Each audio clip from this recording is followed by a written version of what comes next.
Hi, my name is Jocelyn Poulin, and I'll be presenting on microbial treatment for recurrent Clostridioides difficile infection from the article SER-109, an oral microbiome therapy for recurrent Clostridioides difficile infection. This article was found in the New England Journal of Medicine.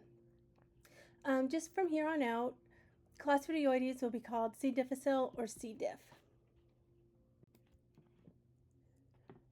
The bottom line up front of this study was to evaluate whether an oral microbiome therapeutic, SER-109, could reduce the recurrence of C. difficile infection compared to placebo.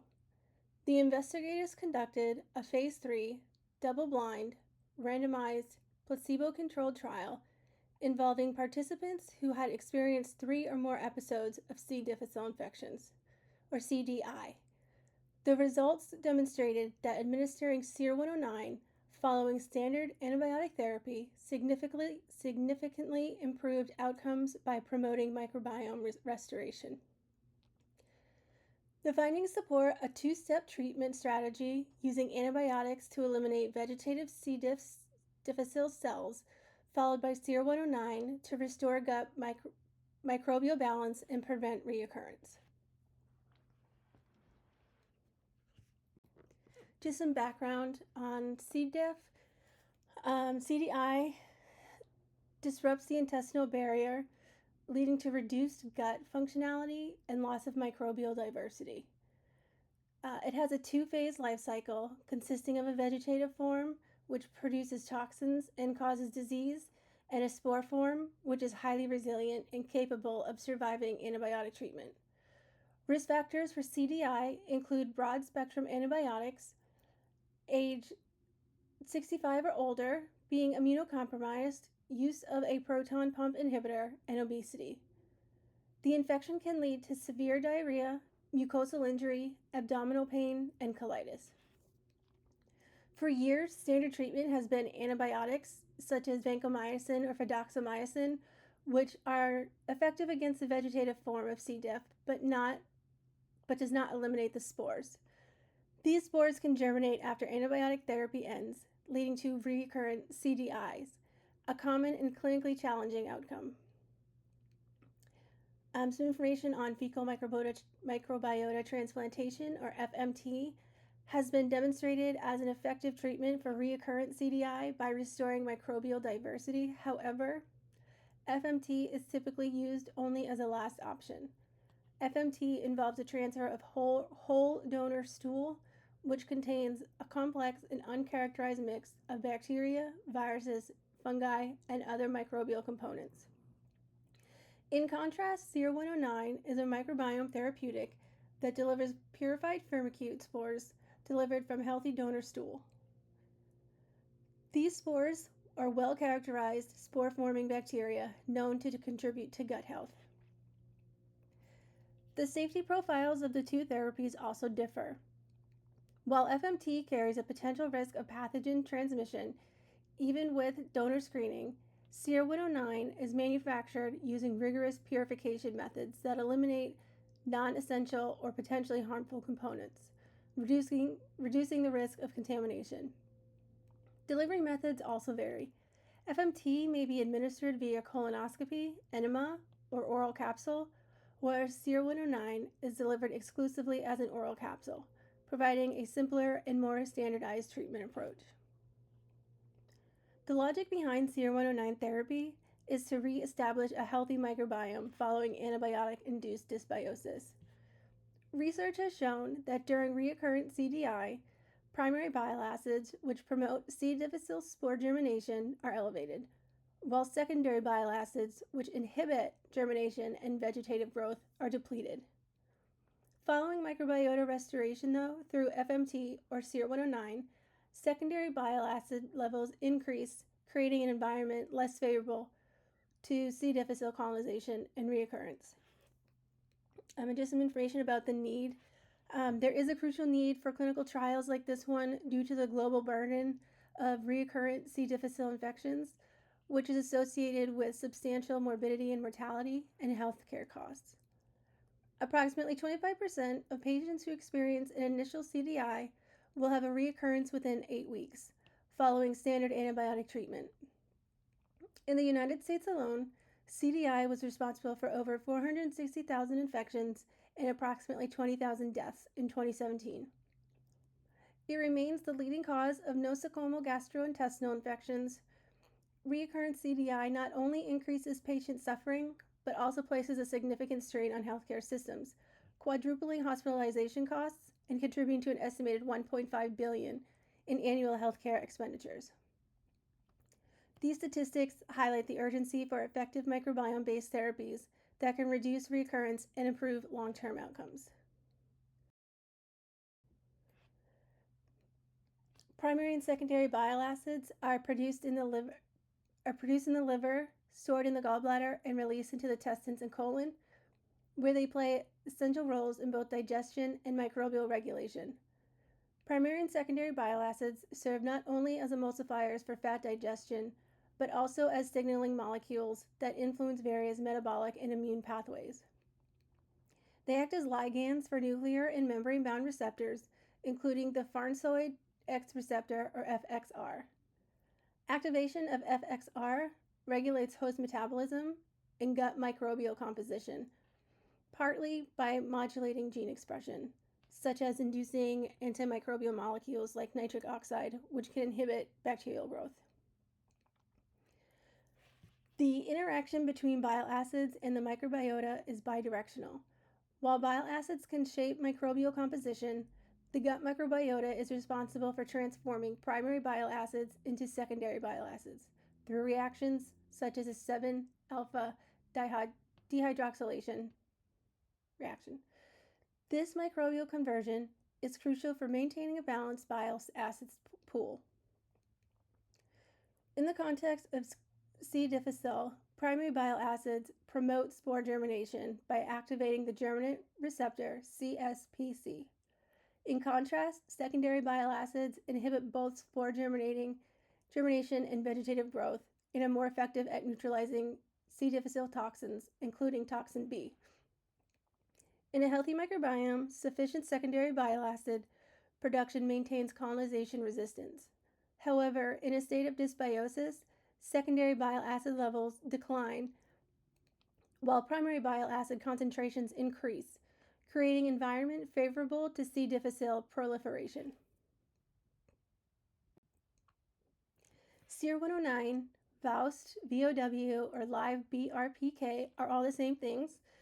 They're a capsule made up of purified bacterial spores from healthy fecal donors. A type of bacteria used in the capsules are firmicutes. They are a type of bacteria already found in intestinal flora, so nothing new is being added to your system when you take these capsules. The idea is to have the spores engraft in the gut microbiome of the recipient, which will help reduce the abundance of primary bile acids and increase the amount of secondary bile acids. This capsule should be taken 2 to 4 days after the antibiotic treatment and a laxative is taken. The laxative is to remove any residual antibiotics still in the patient's system. The treatment is 4 capsules for 3 consecutive days.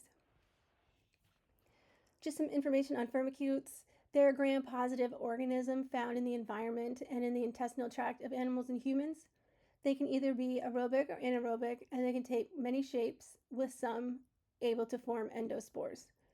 They play a role in host self-defense against colonization of pathogens, help digest food in the gut, offers anti-inflammatory effects in the gut, and can help break down carbohydrates. Loss of this bacterium can lead to poor digestion and inflammation, dysbiosis of the gut, and also it can lead to an increase in primary bile acids, which stimulate C. difficile spore germination, and decreases in secondary bile acid, which inhibit C. diff. Firmicutes are normally found in a healthy microbiome, so nothing novel is being added to your system. The hypothesis of this study was that SER-109, a purified group of spore-forming firmicutes, would be more effective than placebo in preventing recurrent C. difficile infections, followed by standard antibiotic therapy. It was proposed that these beneficial bacteria would compete metabolically with C. difficile for essential nutrients and or modulate bile acid composition in the gut to restore colonization resistance. specifically secondary bile acids produced by healthy commensal bacteria. However, in patients with recurrent infection, the microbiome is often depleted, leading to a predominance of primary bile acids and a lack of secondary bile acids. The lack of bacterial species capable of converting primary to secondary bile acids creates a permissive environment for C. difficile reoccurrence. SER-109 was designed to restore this functional microbial niche.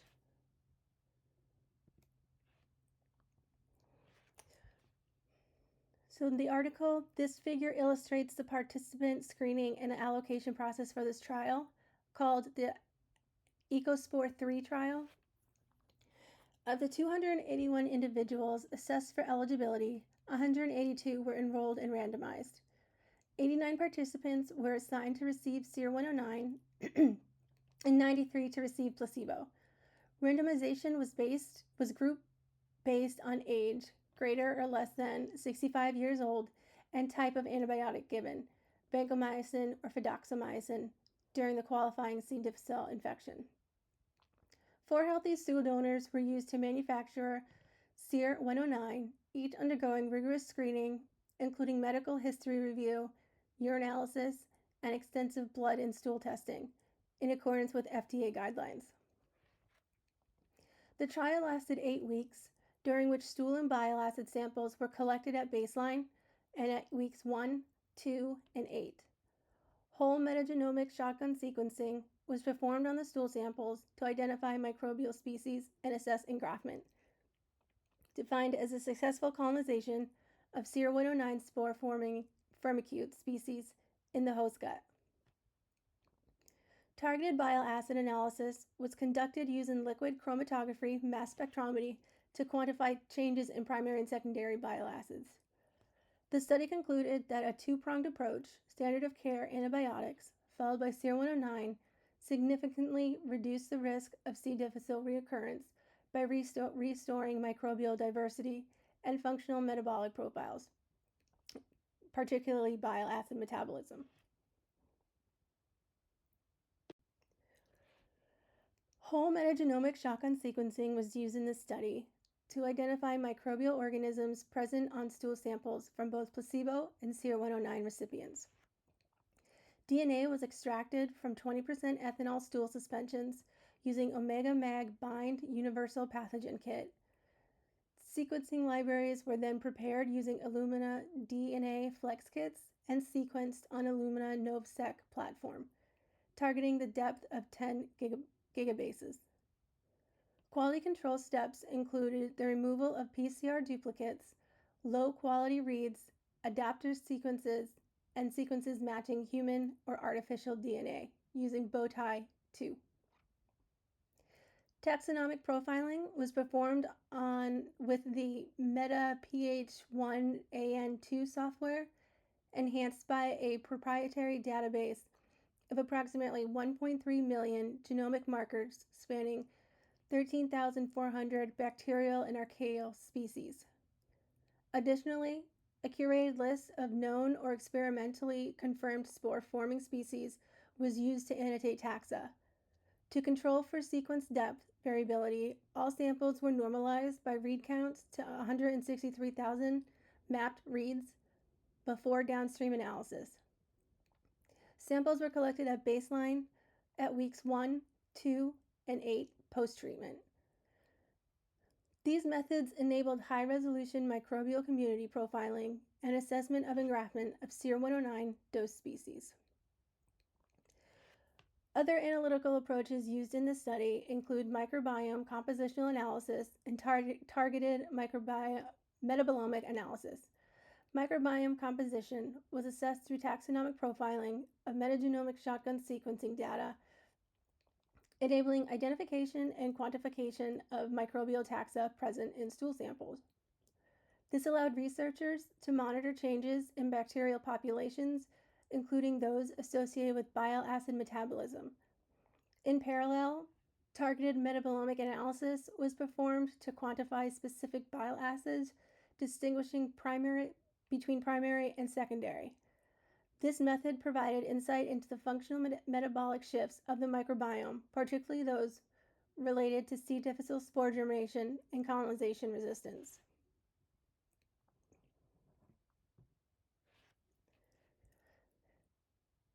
This chart shows the endpoints up to 8 weeks after initial dosing of SER-109 or placebo. I'm just going to go over this figure with you. Panel A shows the percent of reoccurrence in the overall population of the study. In the SER-109 group, 12% had reoccurrences compared to the placebo group, which had 40% reoccurrence. The overall relative risk of the patients taking SER-109 was 68% less likely to have a reoccurrence. On panel B is showing the absence of reoccurrence through the 8-week trial. 88% in the SER-109 group and 60% in the placebo group did not have recurrent C. difficile infections. Panel C shows reoccurrence according to age. If you're 65 years old or younger and were placed in the SER-109 group, you have only a 7% chance of reoccurrence, compared 31% in the placebo group.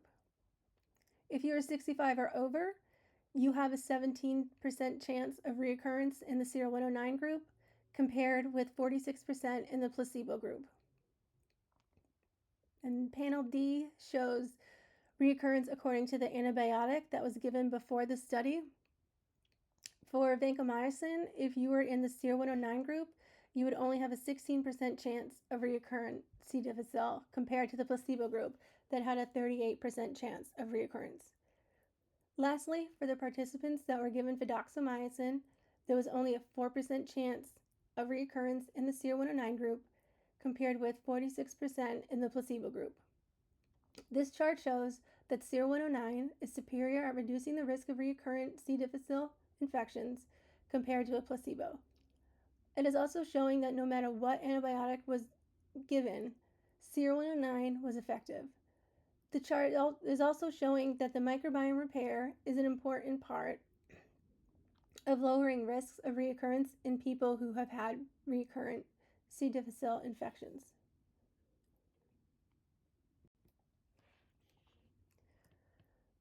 This is showing that SER-109 was better than a placebo for engraftment and secondary bile acids. Panel A shows engraftment of dose species of SER-109. Engraftment started at week 1 with the SER-109 group, and high dose species continued through week 8. The placebo group did see some engraftment due to the recovery of Firmicutes bacteria after the round of antibiotics. Engraftment in this group did occur at week 8, but done at a much slower rate, which increases the risk for reinfection.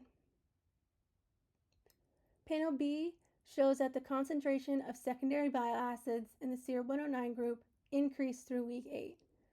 Compositional changes after dosing with SER-109 as compared with placebo shows declines in pro-inflammatory Enterobacteriaceae and increases in firmicutes, such as those in the family Rhumocacaceae and Lachnospiraceae. This shows that engraftment of spore-forming firmicutes is a necessary first step for the microbiome-associated metabolites such as secondary bile acids.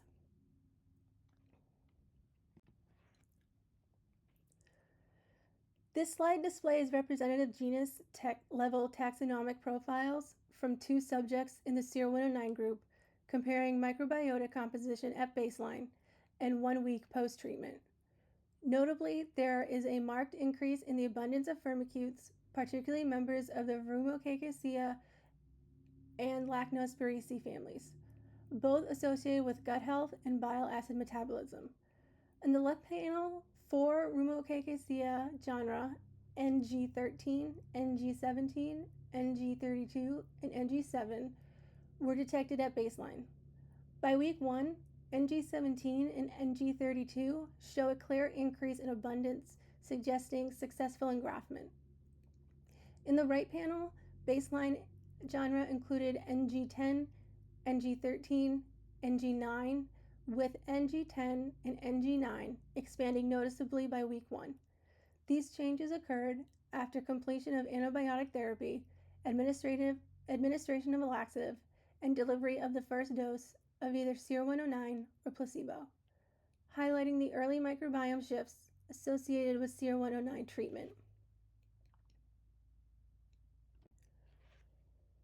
This slide presents genus-level taxonomic profiles from 2 representative placebo-treated subjects, comparing microbiome composition at baseline and 1 week post-treatment. Unlike the SER-109 group, these profiles demonstrate limited recovery of firmicutes, which include many beneficial spore-forming bacteria.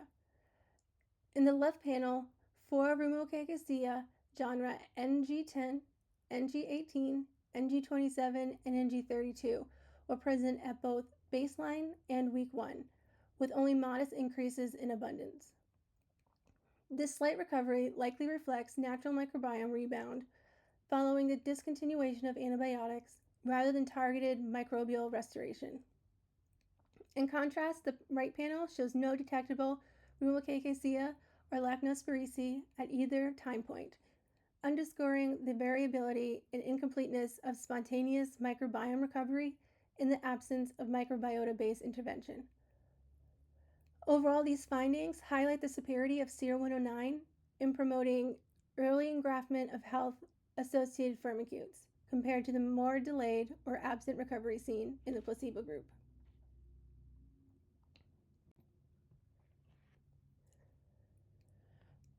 Okay, so discussion and conclusion. This study proved that using SER-109 to treat recurrent C. difficile infection was better than with the placebo. A two-pronged approach may decrease chances of recurrent infections using an antibiotic to kill the toxin-producing bacteria, followed by a microbiome therapeutic to inhibit spore germination of C. difficile. Dysbiosis of the microbiome can cause there to be more primary than secondary bile acids, which higher the risk for reinfection. There is a 68% chance lower risk of recurrent infection with SER-109 than with standard treatment of care alone. Standard clinical response occurred higher in patients in the SER-109 group, 88%, than the placebo group, 60%.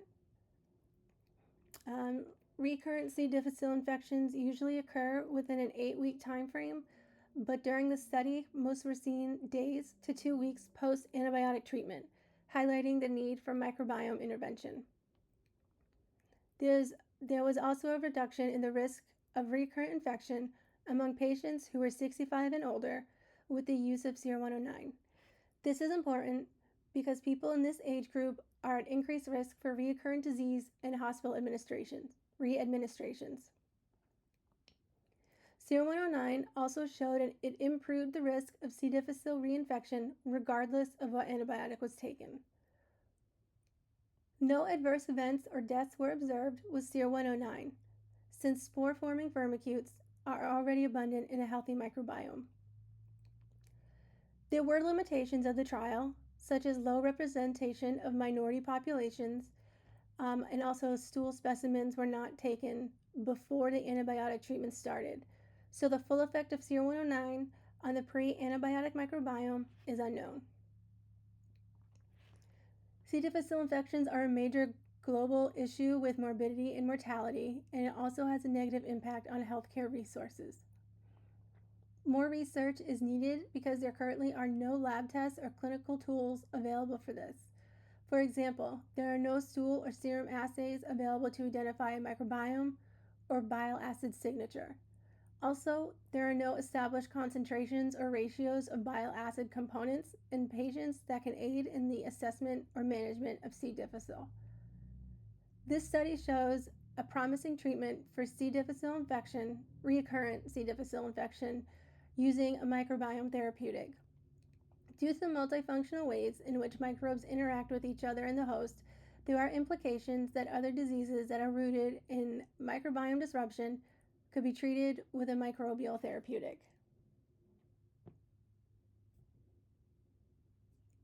And questions.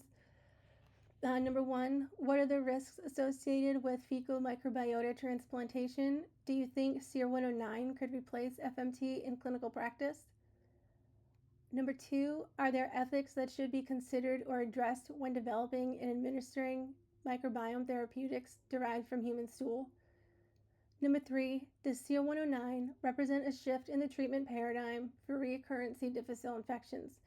What implications might this have for treating other microbiome-related diseases? Number 4, what are potential challenges in scaling up the production and distribution of SER-109 as a standard of microbiome treatment? And lastly, number 5, do you think differences in age, antibiotic type, or patient demographics influence the efficacy of microbiome-based treatments like SER-109? And here are my references. Thank you for listening.